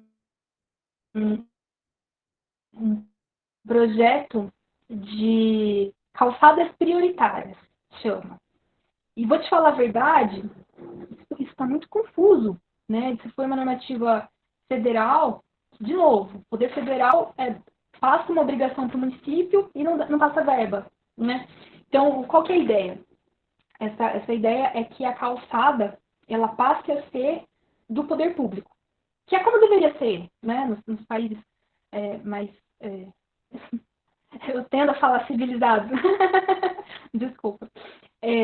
Nos países de primeiro mundo, né, você tem uma padronização de calçada porque ela é feita pelo poder público. Então, faz a calçada já em bloco, né? E aqui não. No Brasil, a calçada ela é atribuição do proprietário do lote. E isso é um empecilho para você padronizar as coisas. Mesmo se você tem uma lei que põe lá um piso tátil, uma declividade, vai ter uma entrada de garagem, vai mudar o pavimento. É muito difícil, fica muito difícil. Cada pessoa vai querer fazer a sua calçada do seu jeito, né? Então, essa ideia já tem alguns anos, se eu não me engano, 2 ou 3 anos, que é passar aos poucos essa capacidade, né, atribuir o poder de fazer a calçada para o poder público. E eu lido com isso nos planos diretores. A nossa forma de lidar como equipe MFURB é localizar as vias prioritárias dos pedestres e fazer isso por fases. Por quê? As prefeituras não têm esse dinheiro. Você não pode simplesmente falar, ó, agora nesse município a prefeitura vai fazer todas as calçadas, vai cuidar de todas as calçadas. Cuidar é mais difícil do que fazer.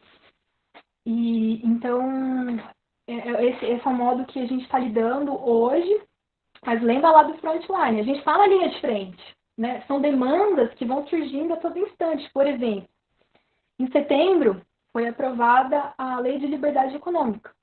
E, embora ela seja uma lei que trate, né, de vínculos empregatícios e etc., ela dispõe também, num 3 artigos, se eu não me engano, de alguns usos, algumas atividades urbanas que ficam isentas de estudos urbanísticos.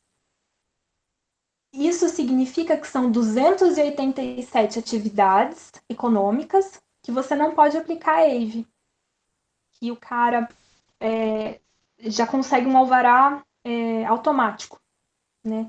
E isso foi uma coisa que a gente teve que se adaptar, porque não existe a receitinha. Essa receitinha que os arquitetos querem, de ter uma cartilha, não existe. E nessas 287 atividades, muitas atividades realmente não têm impacto nenhum para o urbano, né? Algumas atividades de consultoria.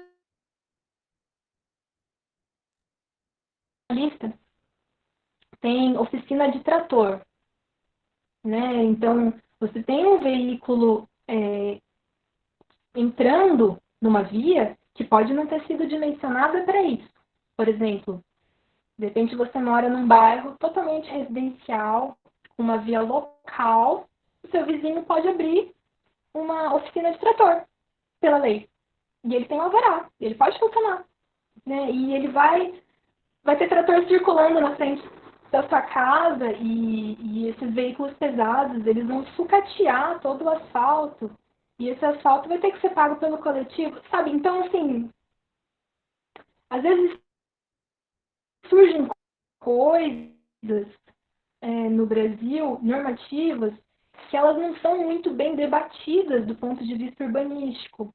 E a gente tem que se adequar, porque uma lei federal é uma lei federal, né? Então, como é que a gente vai fingir que ela não existe?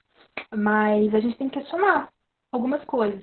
E essa questão de calçada, embora eu ache linda, é uma lei para a Dinamarca, uma lei incrível. Você não tem condição econômica dos municípios serem responsáveis pelas suas calçadas, infelizmente, ainda. Então, o que a gente determina, por enquanto, são as rotas prioritárias, e daí sim, fazer um projeto de uma calçada lisinha, com as rampas, o piso tátil. Existe essa preocupação com os cadeirantes, mas eu queria até colocar uma preocupação com os deficientes visuais, que é uma experiência que eu tive, porque eu moro num apartamento no centro de Londrina, né? No epicentro. E eu tenho um vizinho que ele é completamente cego. E um dia e ele é muito legal, eu levei ele na academia. Né, ô Thiago, vamos lá, eu te levo, né? Porque assim, ele precisa de um pouco de ajuda. E ele já foi atropelado várias vezes, inclusive. E foi uma percepção urbana totalmente diferente. Essa experiência que eu tive de levar o Thiago na academia foi totalmente diferente. E assim, a gente vive no automático, né? Nós que não temos deficiência visual, e a gente atravessa a rua quando não tá vindo carro, e a gente sobe e desce o degrau que tem ali na calçada, e desvia do bueiro e da árvore. Mas o deficiente visual não, né? E você tem que direcionar ele em linha reta, esperar o fluxo parar totalmente. Então, assim, existem muitos deficientes visuais no Brasil e todos nós vamos perder a visão gradativamente. Então, talvez a gente nunca perca totalmente, mas a gente vai perder. Uma coisa, um efeito natural, né? A gente vai envelhecendo e vai enxergando cada vez menos. Então, a gente tem que pensar que a nossa vivência urbana, ela não pode acabar porque a gente vai envelhecer. E a cidade que a gente faz hoje é a cidade que a gente vai morar quando a gente estiver velho. Então, não que os cadeirantes não tenham importância, mas eu queria colocar essa participação também de outros deficientes, né? Outras pessoas com deficiência. E em relação à mobilidade urbana, que isso é bastante importante, eu trouxe essa brincadeira de mapas, porque se fosse instalar um sistema DOTS em Sobral, vocês podem medir isso com essas frequências de escolha de via, em termos de mapas com algoritmos, né? Eu trouxe aqui como eu faço isso, né? Eu gosto de sintaxe espacial, mas é claro que existem vários programas, e quando a gente vai fazer uma abordagem de tráfego, a gente vai mexer com simuladores e contagens e outras coisas mais.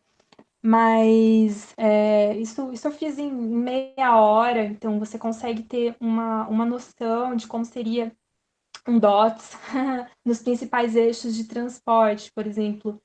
Você pode relacionar uma maior densidade urbana numa via que tem uma possibilidade de um transporte troncal, por exemplo, um transporte coletivo troncal. Deixa eu tentar ilustrar aqui com o próximo slide. Esse eu não tirei o nome da cidade, é um nome muito engraçado, aliás. Eu sei que foi um plano diretor que a gente fez para um município próximo de Londrina, e a gente aplicou o conceito de adensamento.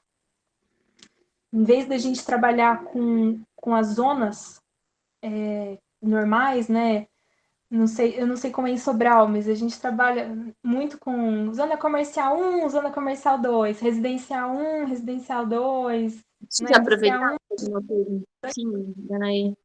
por favor. Teve uma aluna que perguntou: zoneamento é ferramenta do plano diretor ou o contrário? o zoneamento, ele veio antes do Estatuto das Cidades. Ele já vem de uma lei de 78 que coloca obrigatoriedade de zoneamento nas cidades brasileiras. Que é uma lei, poxa, eu não vou lembrar, mas ela é anterior ao Estatuto. Essa é uma questão bastante interessante, porque nesse questionamento sobre planejamento urbano, eu comecei a questionar o porquê que a gente faz, que a gente aplica o zoneamento, né? Se o zoneamento pode ser uma experiência tão horrível, tão ruim, por que a gente faz? Não é? E tem cidades que não fazem, por exemplo, Houston, nos Estados Unidos, e é uma história bem interessante, eu vou validar. Eles tinham um plano diretor, Houston, que era extremamente restrito. Era um plano diretor que pregava a cidade dispersa. Então, eles instituíram uma densidade muito baixa, uma largura de vias muito alta e uma necessidade de estacionamento muito alta. Então, tudo que você ia construir, você tinha que deixar muitas vagas de veículo, e aí isso tem um custo, né? E tem um espaço urbano, e cada vez que a cidade fica mais dispersa, ela fica mais custosa, e chegou uma hora que a própria rede imobiliária, né, os imobiliaristas, cortaram esse plano diretor. E eu acho esse um caso muito interessante, porque economicamente ficou difícil até para eles. Eles aboliram o zoneamento urbano. Então, eles trabalham de uma outra forma, com reuniões em bairros, e vocês procurem, né, isso, artigos científicos e tudo mais, mas é um caso de estudo. Não necessariamente a gente tem que trabalhar com ZC1, ZC2, R1, ZR2, ZI1, ZI2, né? Às vezes, esse é a pior forma. No meu ponto de vista, essa é uma forma que impede o uso misto.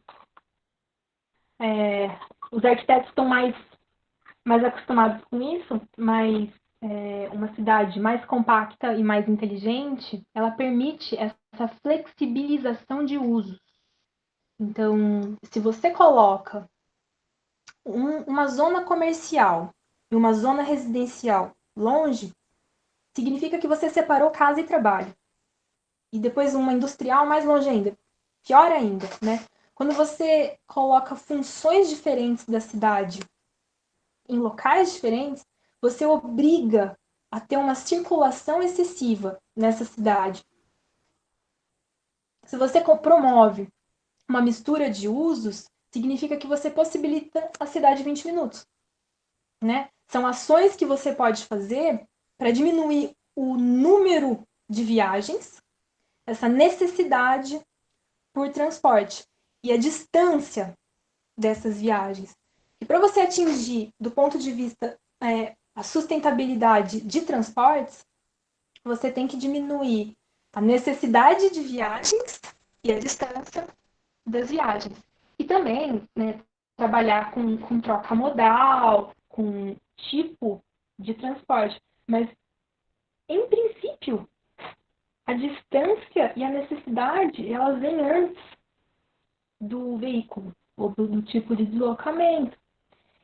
Por isso que você não consegue separar planejamento de transporte de planejamento, de plano diretor, né, de planejamento urbano nas minhas equipes de plano diretor. Eu tenho pessoas maravilhosas, mas eu atuo em planos diretores principalmente por causa da abordagem de transportes. Transportes e uso do solo são coisas intimamente relacionadas.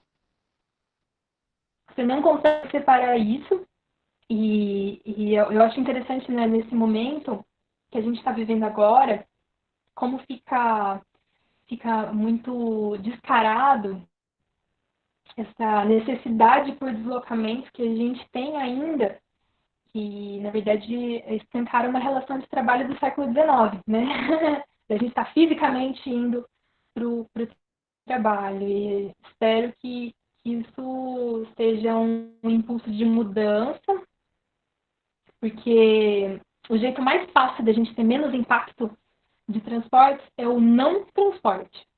Existe a tese do não transporte.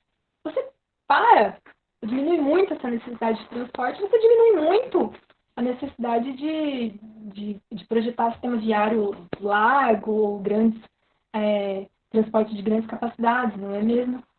Então, ficando sem voz. O que a gente devia trabalhar no planejamento de transporte começa no planejamento urbano. Existem cidades, eu fui ali para Maringá uma vez, você tem um parque industrial gigante e você não tem residência num raio de 5 quilômetros, sabe? E isso são os arquitetos que fazem. E isso é horrível para uma cidade. Então, muitas coisas que a gente faz como técnico, a gente tem que realmente repensar.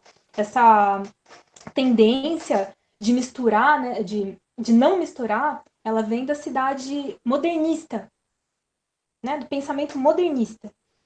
Então, esse pensamento modernista, ele tinha a concepção de colocar o veículo, né, o automóvel nas cidades, e se você conseguisse separar, deixar essa cidade muito organizada, ela funcionaria como uma máquina. Lembra do Corbusier? O Le Corbusier? Né? Se você fizesse uma cidade perfeita, um perfeito funcionamento, a sociedade que viesse para essa cidade, ela também seria perfeita.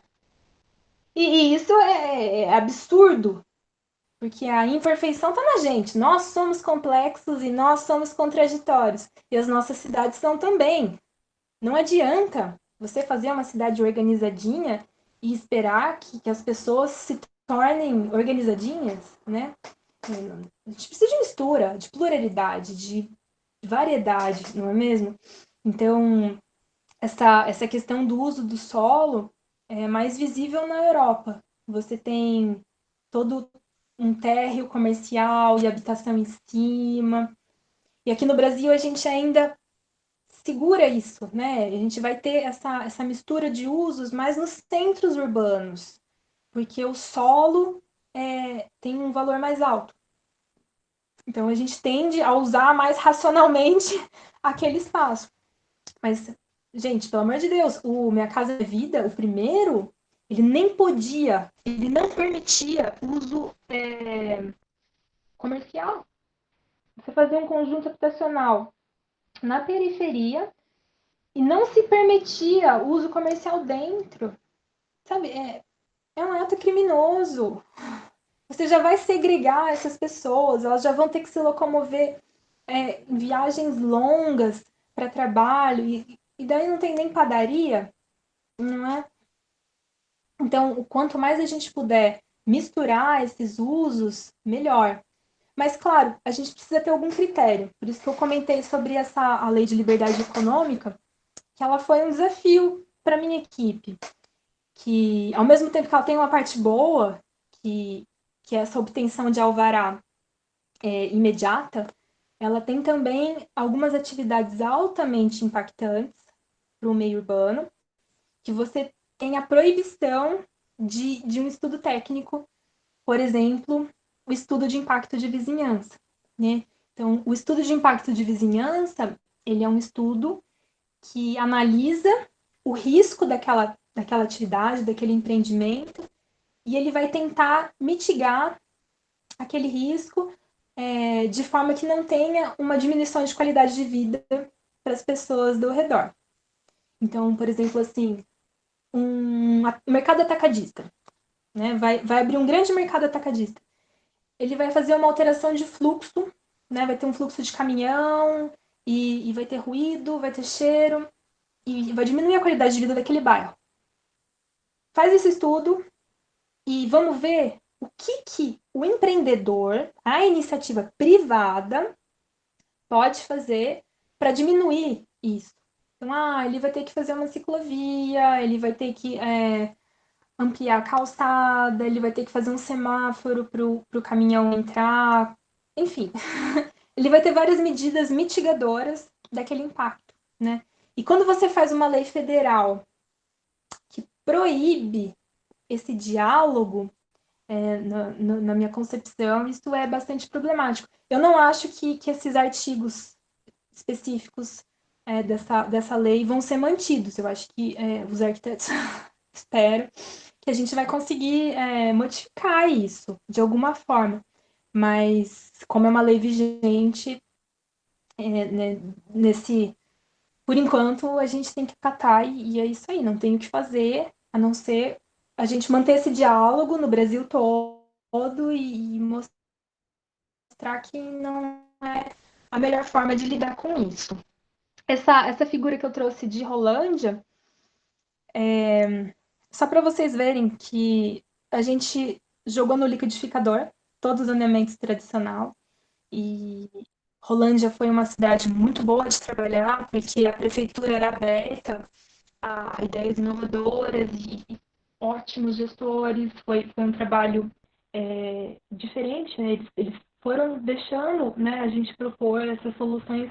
Não é toda cidade que dá essa abertura. Tem muitas cidades que falam, não quero nem saber, não, a gente quer ZR1, ZR2, ZR3. Complicado. E Rolândia permitiu, então a gente detectou as áreas com maior potencial de infraestrutura urbana e elevou os coeficientes para permitir um maior adensamento. E nas áreas médias a gente delimitou densidade média. E nas áreas que tinham algum risco ambiental, né, próximos a fundo de vale, por exemplo, ou áreas que não tinham possibilidade de infraestrutura, ou limítrofes com rodovia, a gente decretou uma zona de baixa e baixíssima densidade. E isso é muito legal, porque nós temos a concepção de que terrenos muito inclinados, próximos a fundos de vale, como eles valem menos, é a população de mais baixa renda que deve morar.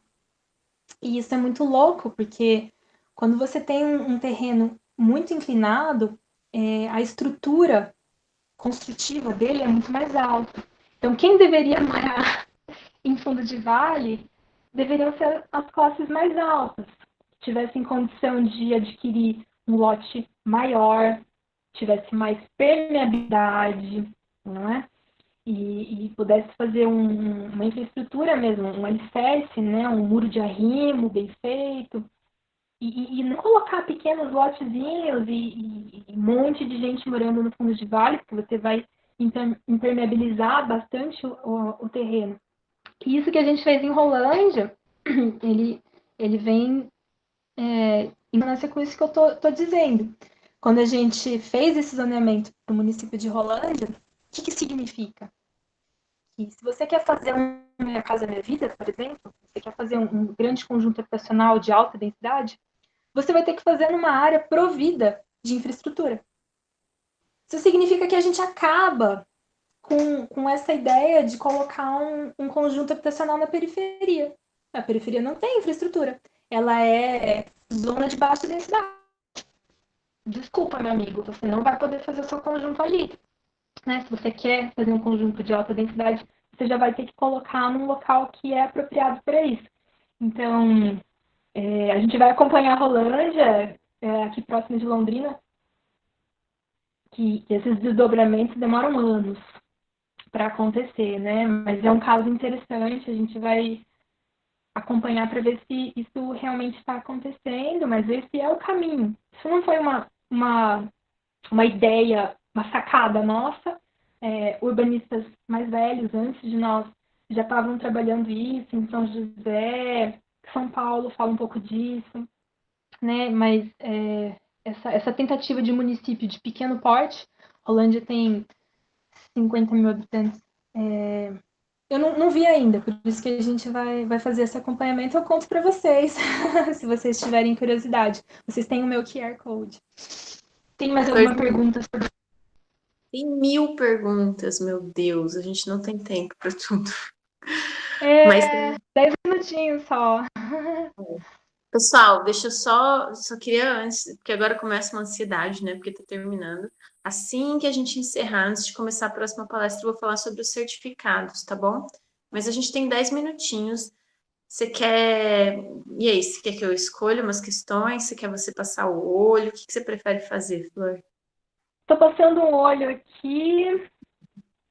Risco é inevitável. Eu reforço essa ideia de planejamento urbano de ligação entre planejadores. E eu falo isso até como uma crítica a mim mesma. Eu conheço muito pouco do Nordeste. E eu acho que quanto mais diálogo a gente puder ter, né, com essas ideias, eu já dei a ficha para vocês de algumas questões da linha de frente que a gente está vivendo aqui com essas novas legislações, que, gente, quando surge uma coisa dessas, é até, ó, me arrepia de contar para vocês. É uma coisa assim, você viu a lei que decretaram ontem, foi promulgada, e aí? Porque isso, no planejamento urbano, ele é o padrão, né?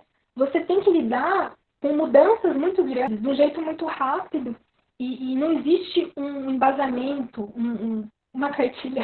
Tudo que a gente queria como arquiteto era essa cartilha, mas ela não existe e ela não vai existir.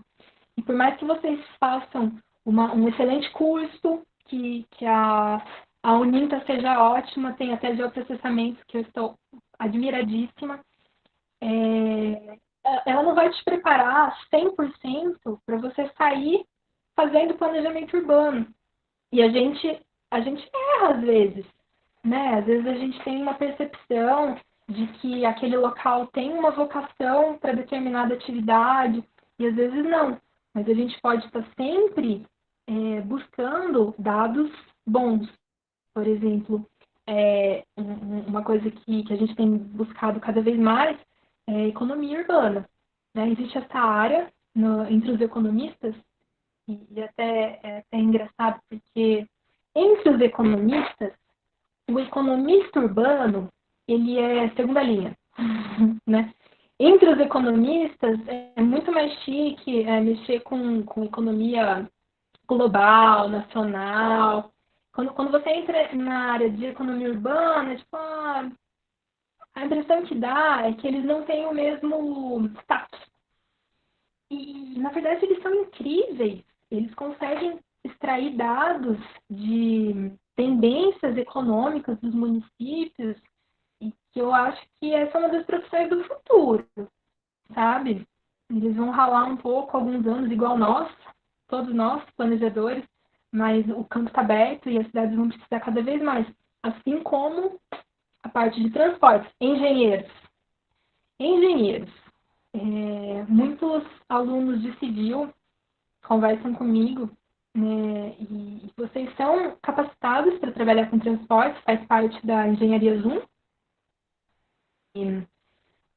Existe uma grande diferença entre trabalhar com transportes em termos estruturais, de pavimento, qualidade de pavimento, né, de rodovia. Em algumas faculdades, a disciplina chama até rodovias. Né? Não sei sobre vocês, estou até vendo aqui no YouTube para ver se alguém fala, mas é bastante diferente. Você vai calcular a necessidade de infraestrutura da pavimentação, ou você vai fazer um planejamento urbano de transporte. Né? São coisas bem diferentes. Não necessariamente uma coisa anula a outra, mas são áreas totalmente diferentes. Então, o pessoal de civil geralmente tem pouco contato com transporte. Nós temos cursos de engenharia de tráfego, né, engenharia de transporte, a graduação chama, em o Rio, São Carlos, Florianópolis, a USP, né, Poli, mas isso vale também para os arquitetos. Eu sou arquiteta e eu trabalho com transporte. Vai muito mais de quanto a gente corre atrás. De congresso, a gente tem a NTP, Associação Nacional dos Transportes Públicos. Eles têm um congresso bianual fantástico. Todos os melhores vão lá. É incrível. E leituras. Né? O Brasil, ele está pelo menos... Inclusive, você poderia passar agora para o pessoal uns links, porque tem várias perguntas que são muito básicas, desde sobre a parte do plano diretor, quanto outros assuntos que talvez para nós que ou já somos arquitetos ou os estudantes, né? Nossos estudantes já estão um pouco mais familiarizados, mas talvez uma coisinha ou outra de como eles acharem, né? Lembrando para quem é de Sobral que esse processo já está em vias, a prefeitura tem feito muita informação, divulgado bastante sobre isso, né? Mas eu acho que seria legal você colocar uns links antes da gente encerrar, né, para o pessoal. Assim, você pode só falar, o pessoal vai atrás de procurar, ou se você quiser escrever, eu também escrevo lá. Eu vou colocar o link da biblioteca da NCP, para quem tem interesse em transportes. Eu só jogo aqui no YouTube, é isso? Assim? Se você quiser, Joguei. Pronto, pode ser. Tá. Bom, assim, de supetão, eu nem consigo... Ah, consigo sim. Super consigo. Gente, vou colocar alguns links aqui para vocês de coisas que... pra vocês verem que eu não sou mentirosa. Pessoas muito boas que estão falando a mesma coisa, né? Eu não estou inventando. ITDP. Alguns vão estar em inglês, mas tem a versão em português. Daí vocês fazem do jeito que vocês preferirem, tá? A princípio são esses 3 links, já dá um bom estudo, né, em esquema de planejamento de transportes e mobilidade urbana. O pessoal já está se despedindo, Nath. Já cansaram de mim. Mas eu acho que é melhor a gente finalizar mesmo, porque a gente tem que começar a colocar outro palestrante. Se você quiser, vamos fazer assim. Pessoal, eu vou compartilhar. A Danaia vai mandar para mim uns links, tá bom? E daí eu compartilho para vocês também. Eu não sei como. Para os meus alunos pelo Instagram, eu não sei como fazer isso. Mas eu queria que você coloca naquele seu primeiro slide, antes da gente encerrar, porque tem o QR Code, daí o pessoal pode pegar seu QR Code, né? Entrar em contato com você. Isso é legal. Vocês estão conseguindo ver? Deixa eu vejo antes deles, né? Então, sim, estou conseguindo ver. Pronto. E é isso, Florzinha. Eu queria agradecer mais uma vez. A palestra foi ótima. É uma pena, né? A gente ter pouco tempo. Pensando que a gente teve 2 horas, não é pouco tempo, né? Mas tem muita dúvida. Gente, eu queria lembrar vocês que a internet é ótima. Ela está na mão de vocês de um jeito que vocês não têm ideia. Então, procurem. Eu acho que ainda... o papel da nossa convidada, o nosso papel não é esclarecer todas as dúvidas, porque afinal, não sei se você viu, Danae, a gente chegou a 700 pessoas online, muita gente, então não dá para a gente sanar todas as dúvidas, mas eu acho que uma das coisas interessantes é a gente instigar em vocês a curiosidade para procurar mais. Então procurem, a internet está cheia de coisa e textos bons, enfim, vídeos, inclusive, para vocês procurarem e conseguirem aumentar um pouquinho o conhecimento a respeito. A Natália falou tudo. Eu não queria responder dúvidas, eu queria colocar mais. Essa era a minha intenção hoje, deixar vocês mais curiosos e aptos a questionar. Porque quando você discute onde você quer viver, que é a base de discussão do planejamento urbano, você discute como você quer viver, e isso é pessoal, e isso é você olhar uma nova realidade, não é?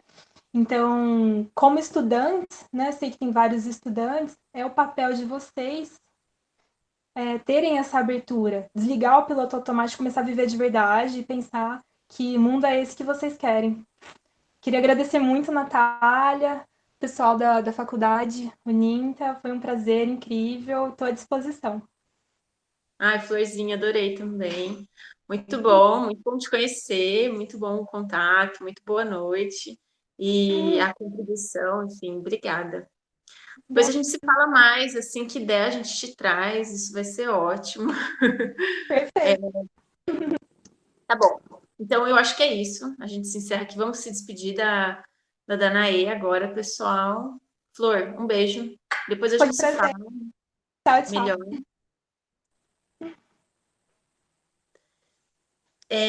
Pessoal, deixa eu falar para vocês do certificado, que eu sei que ontem muita gente ficou na dúvida, e é normal, né?